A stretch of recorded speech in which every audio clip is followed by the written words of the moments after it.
Hello everyone, कैसे हो सब लोग। उम्मीद है कि सब बहुत अच्छे से होंगे। इस वीडियो में हम डिस्कशन करने वाले हैं सेक्शन ए के क्वेश्चन नंबर 7 के सॉल्यूशन के बारे में। अगर आपने इसे प्रीवियस वीडियो अभी तक नहीं देखा, साथ ही साथ आने वाले वीडियोस का सॉल्यूशन देखना चाहते हो तो कंप्लीट प्लेलिस्ट का लिंक मिलेगा आपको डिस्क्रिप्शन में, तो एक बार डिस्क्रिप्शन आप जरूर चेक कर लोगे। क्वेश्चन नंबर 7 क्या है। एन एमिटर ऑफ रेसिस्टेंस 0.81 ओम, यानी कि एक एमिटर है जिसका रेसिस्टेंस दिया है 0.81 ओम, रीड्स अप टू 1 एम्पियर। वो कितना रीड कर सकता है, तो मैक्सिमम वो 1 एम्पियर तक रीड कर सकता है। The value of the required shunt to increase the range of 10 ampere. ठीक है, यानी कि हमें शंट का वैल्यू बताना है जिसके कारण जो रेंज है वो 10 एम्पियर तक इंक्रीज कर जाए। तो सिंपल फॉर्म में देखो क्या है, ये हमारे पास वायर है जिसका यहाँ पे क्या कनेक्टेड है, ये हमें कनेक्टेड है एमीटर। एमीटर ये हमारा क्या है, कनेक्टेड है। ठीक है, अब एमीटर का रेसिस्टेंस दिया हुआ है कितना, 0.81 ओम, है ना, 0.81 ओम।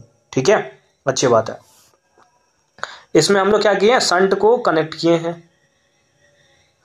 ये हो गया, शंट हमारा कनेक्ट हो गया।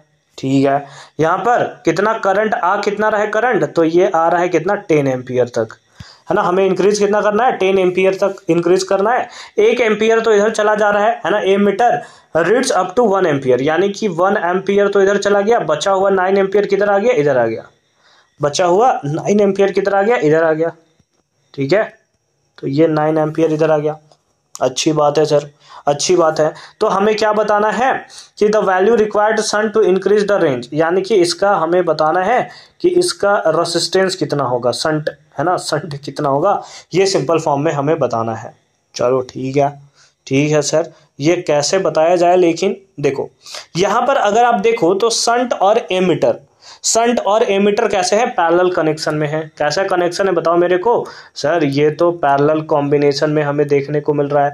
और अगर ये हमारा पैरेलल कॉम्बिनेशन है ना, इसका मतलब इस केस में क्या होगा, वोल्टेज जो होगा वो सेम होगा। बोलो इस बात को आप सही मानते हो या नहीं मानते हो। हाँ सर, वोल्टेज जो होगा वो सेम होगा। जब भी पैरेलल कॉम्बिनेशन का बात आता है ना, वोल्टेज सेम होता है। यानी कि अगर वोल्टेज बात करें किससे, एमीटर के थ्रू, ये जो होगा इक्वल होगा वोल्टेज थ्रू शंट, थ्रू किससे, शंट। और वी का फॉर्मूला बताओ क्या होता है, तो वी का फॉर्मूला होता है आई आर।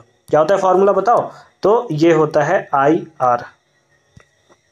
ठीक है, आई आर, यानी कि I A R A is equal to, यहाँ पर भी कितना होगा, आई आर, यानी कि that is I S R S. ये हमें देखने को मिलेगा। सर करंट कितना है, तो मैक्सिमम करंट कितना फ्लो कर सकता है। ठीक है, एमीटर के थ्रू आप बोलोगे 1 एम्पियर सर। ठीक है, 1 एम्पियर पुट कर दिया।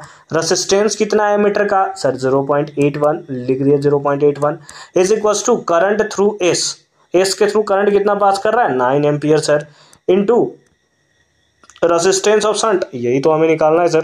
ठीक है, तो अगर आपको RS निकालना है तो फॉर्मूला क्या हो जाएगा, that is 1 into 0.81 divided by कितना, 9, डिवाइड बाई कितना, 9, तो ये कितना आ जाएगा 81, 0.81 है ना, 0.81 डिवाइडेड बाई 9 डिवाइड कर दोगे तो कितना आएगा, 0.09 इतना क्या ओम, 0.09 ओम। कौन सा हो गया राइट आंसर, बिल्कुल एक ही तो ऑप्शन हमें देखने को मिल रहा है, that is option number B. Option number B is the right answer of this question.